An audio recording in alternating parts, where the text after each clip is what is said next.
The things that keep you small right now aren't strategy. It isn't your product. It isn't the market. It's a story you've been telling yourself, probably since before you even started this business. And the worst part, you don't even know you're doing it. Most beliefs you carry along with you about money, about selling, about success, about whether you deserve to be at the table. Most of these beliefs were formed before you were 20 years old, and some of them go much further back. In 2025, invisibility isn't humility, it's a commercial decision, and it's one that is quietly bleeding your pipeline. What would you do differently in the next 90 days if you knew you couldn't fail? Think about that properly. Think about it genuinely. If there was no option, what would you launch? What would you charge? What would you go after? And now ask yourself, why aren't you doing that right now? What's the actual reason? Because 9 times out of 10, the reason isn't external. It isn't the market or the economy or timing. The reason is internal. It's a story. The things that keep you small right now aren't strategy. It isn't your product. It isn't the market. It's a story you've been telling yourself, probably since before you even started this business. And the worst part, you don't even know you're doing it. In this episode, we're going to find out. We're going to name it, and then we're going to talk about what actually to do about it. Stay with me. Welcome to Business Growth Talks. I'm Mark Hayward. Today is going to be another solo episode, and I want to be upfront with you. This one is a bit different. This isn't a strategy session. This isn't talking about frameworks. There are no systems or a 5-step process or whatever. This is a conversation about something that I hold very close to myself. And I think more business owners should be thinking about this, sharing this, and talking about this. It is the stories we tell ourselves, the quiet narratives running in the background, the ones that decide before you've even had a chance to think about it, what you're capable of, what you're worth, what kind of business you're allowed to build. I've had my own, I still do.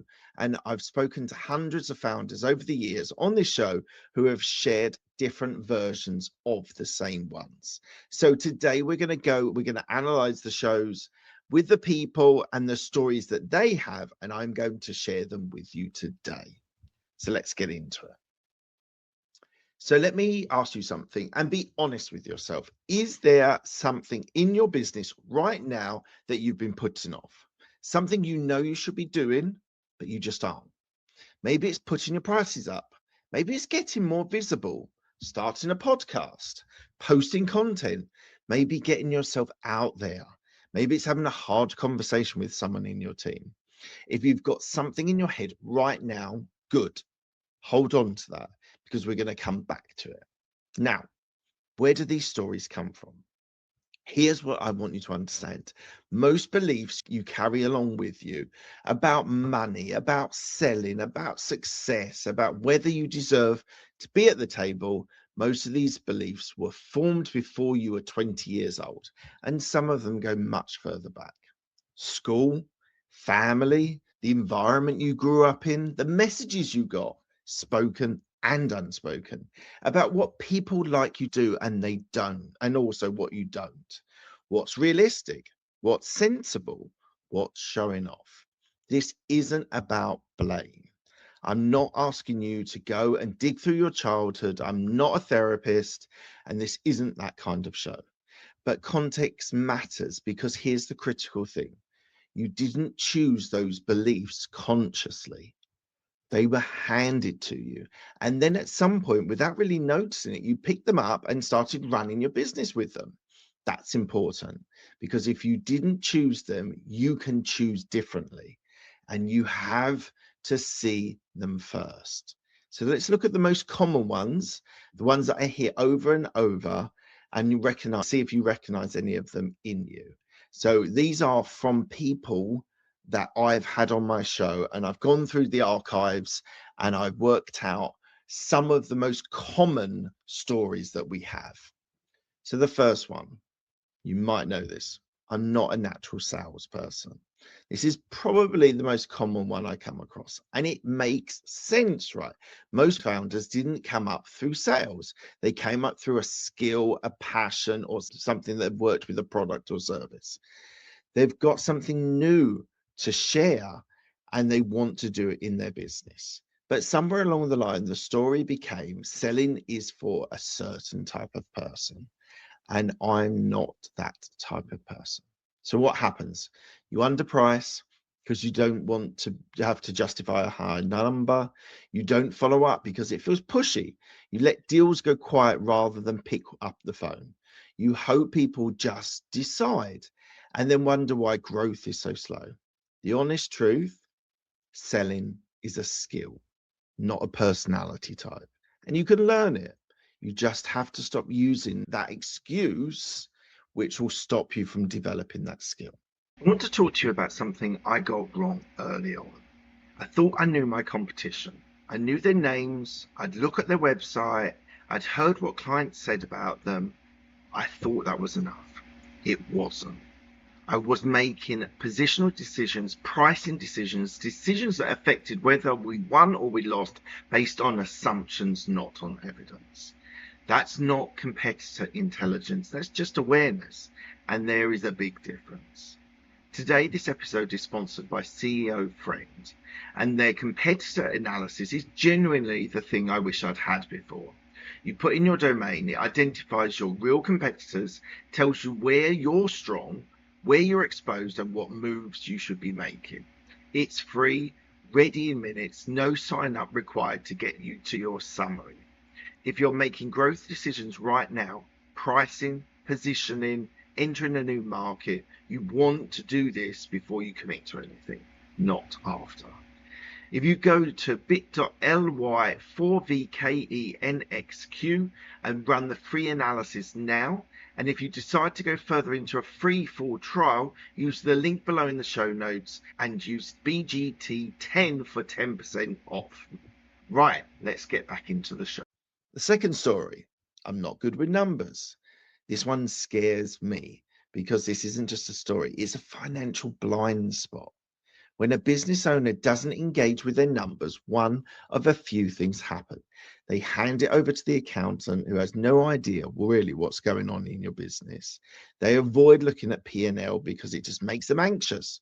Or they track revenue and think that this tells them everything, when actually then there are different numbers that you need to be aware of. Now, you don't have to be an accountant. You just need to understand your business, which you probably will. These are the different things. If you're running a business and you can't tell your margins, your monthly burn, and the cost of acquisition, that's a story that's going to damage you. Number three, I don't like the spotlight. I hear this constantly from other people, friends, peers. I hear people say that. And I understand it genuinely. Not everyone is comfortable in being front and center. But let's be clear about what hiding from the spotlight actually costs you. Nobody knows who you are. Nobody can refer you. Nobody can find you. In 2025, invisibility isn't humility, it's a commercial decision. And it's one that is quietly bleeding your pipeline. You don't have to be a content machine like Gary Vee. You don't have to be on TikTok doing your dance. But you do have to show up somewhere consistently.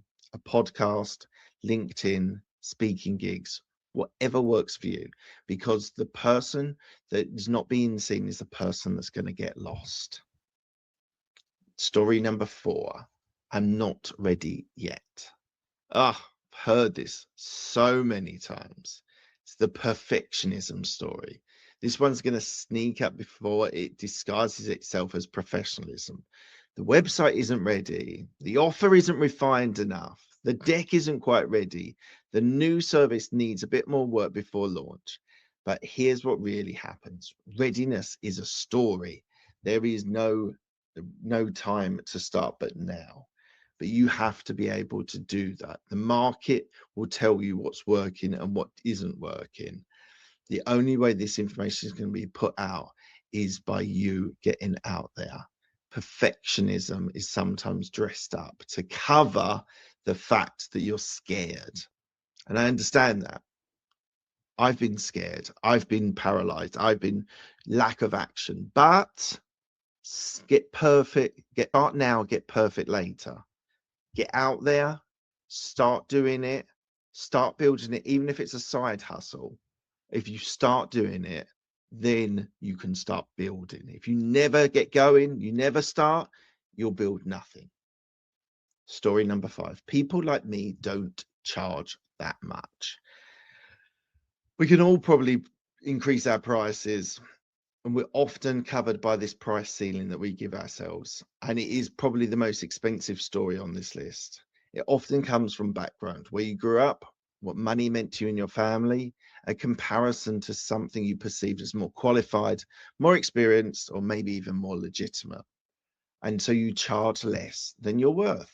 You discount when you don't need to, and you take on clients who aren't right for you because turning them down feels dangerous. Your price is not a reflection of what you deserve, it's a reflection on the value you deliver. Those are completely different stories. And the first one is keeping you stuck. So I've given you 5 stories, and maybe one of them landed with you, maybe a couple did, but your story might be something different. So let's give you an audit, or the questions of an audit, for you to be able to think about what your stories are and where your blind spots are. Question 1. Where do you consistently hold yourself back in your business? Not occasionally, consistently. Where is there a pattern of you pulling before you punch? Question 2. Where do you feel resistance that isn't logical? You know what you should do, you have the information, but you're not doing it. That gap between knowing and doing is usually a story. Question 3. What would you do differently in the next 90 days if you knew you couldn't fail? Think about that properly. Think about it genuinely. If there was no option, what would you launch? What would you charge? What would you go after? And now ask yourself, why aren't you doing that right now? What's the actual reason? Because 9 times out of 10, the reason isn't external. It isn't the market or the economy or timing. The reason is internal. It's a story.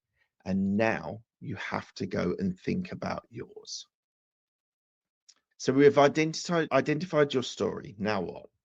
Because this is the part where a lot of personal development ideas just tells you believe in yourself more. And I don't think that's particularly useful. So let me give you 3 things that I think is going to help you.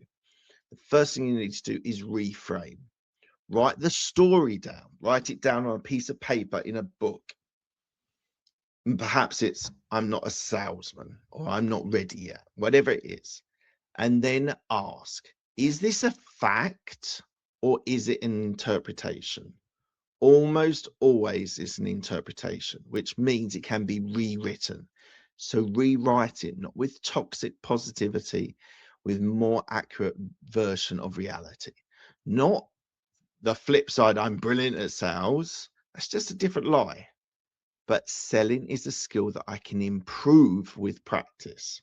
That is a true statement, and it opens the door so the original story can be reframed. So just think about that. Think about your story that is holding you back, and don't flip it onto the extreme, but think about what can you do to get better at that. So selling, for example, go and find a sales coach. Go to Score Mentors in the US and go and speak to them and speak about sales. That's free. You could pay someone to help you, but you just need to work out what those steps are that need to happen so that you can reframe that story that you're telling. Number 2, your brain is wired to confirm the stories that it already holds. So you have to actually counter that. Find evidence that the story is wrong.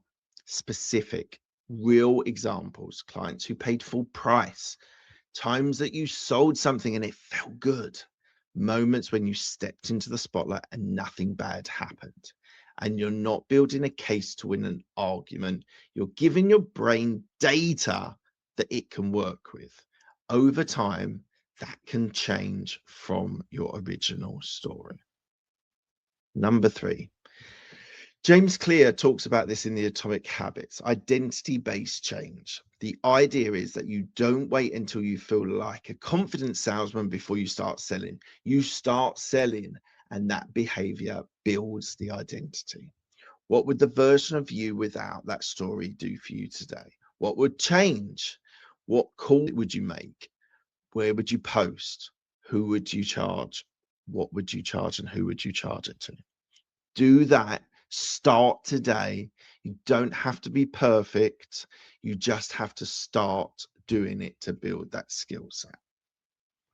I want to finish with something, and I think it really matters. This isn't soft skill, personal development stuff.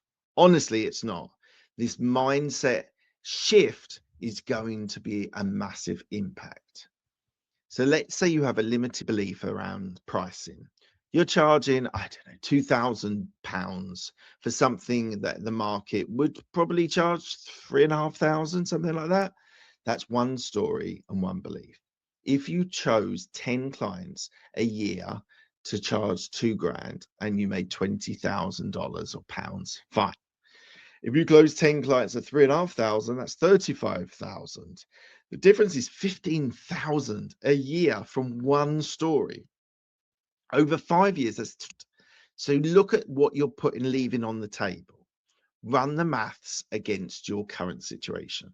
Whatever that belief is, whatever it's costing you in deals that you're not closing, or the services that you're not doing, the pricing that you're not charging, the clients you're not approaching.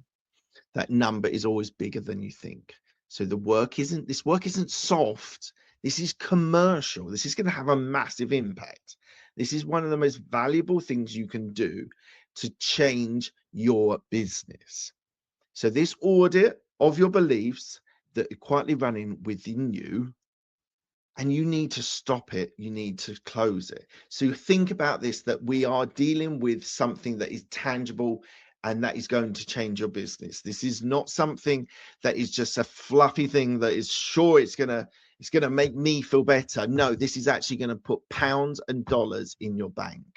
So think about it, reframe it, test it, develop the skills, and you can make a real difference. So that's it for the episodes. The stories that you tell yourself that are keeping your business small. The 5 most common ones, how you find it, and 3 practical things that you can do today to change it. Now, if this lands with you, or you think it would land with someone, please do share it with them. This really will make a big impact if they need to hear it. Because I think most business, if you want to do anything to help build the channel, please do share, repost, give a 5-star review on Apple or Spotify. It really does help to grow the channel. If you've got any comments, anything, your biggest takeaway from today, then please do consider putting that in the comments. I will look at them and I will respond to them. Look, thank you so much for being with me today. I really appreciate you, and on to the next one.